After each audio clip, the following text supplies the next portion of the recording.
के बाद आजादी के इस भारत में 12 मार्च 2016 का ये दिन व्यापारियों की आजादी की लड़ाई का ये दिन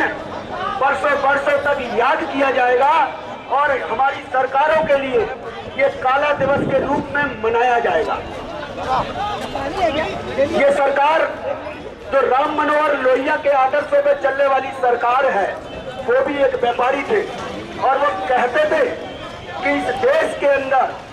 अगर विकास के रथ के अग्रणी पहिया है तो वो व्यापारी है, वो मजदूर है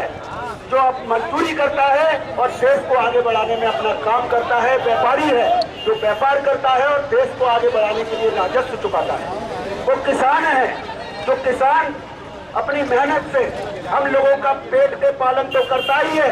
और इस देश के लिए सोना उगाता है। लेकिन अभी कुछ समय से हम व्यापारी ये देख रहे हैं कि हमारे यहाँ जो जनप्रतिनिधि हैं, जो मंत्रीगण हैं, वो मौन है और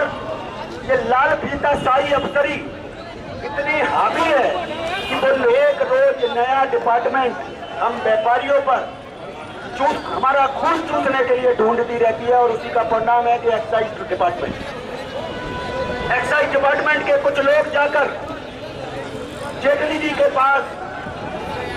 गिड़गिड़ाए होंगे कि साहब हमारे घर का खर्चा नहीं चलता है, हमारे को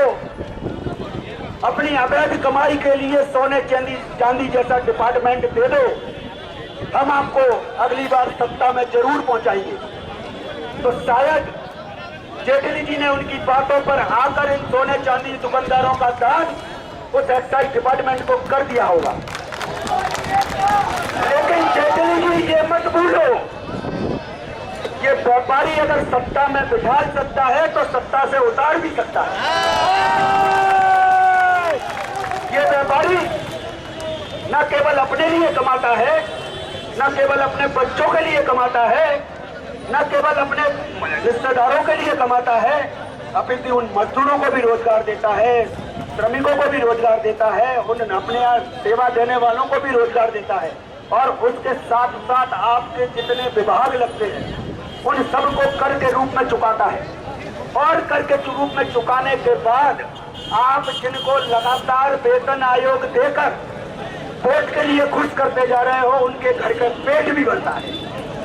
अपने बच्चों का पेट काटता है लेकिन उनका पेट भरता है। अब हम इस जेल भरो आंदोलन के माध्यम से सरकार को ये बता देना चाहते हैं कि ये जो व्यापारी अभी तक सिर झुका के बात करता था, अगर उसके यहाँ कोई इनकम टैक्स और सेल टैक्स वाला पहुंच जाए तो अपनी कुर्सी छोड़कर उसको कुर्सी पर बिठा ले लिया करता था, अब ये नहीं चलेगा। और ये युवा पीढ़ी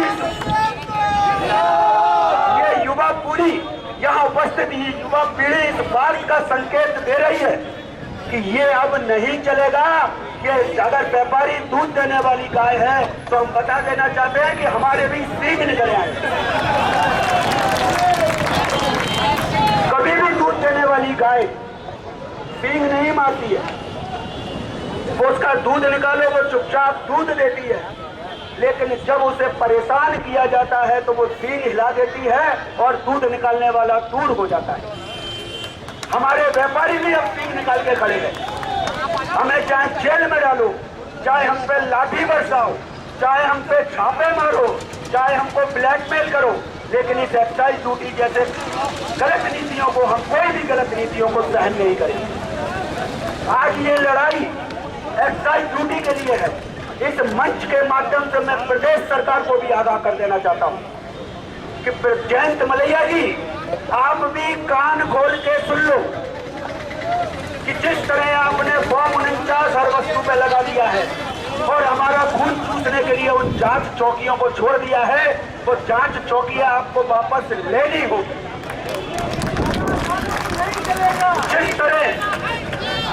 जिस तरह आपने ट्रांजिट पास एक नए सेल टैक्स के छोटे भैया इंस्पेक्टरों के लिए हम लोगों पे लगा दिया है,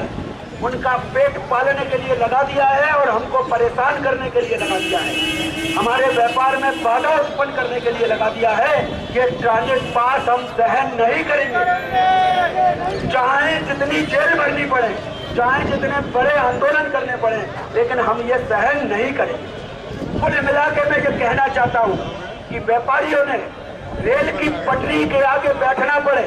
या इंजन के आगे लेटना पड़े, व्यापारियों ने दृढ़ संकल्प लिया है। और खासकर इस युवा पीढ़ी ने,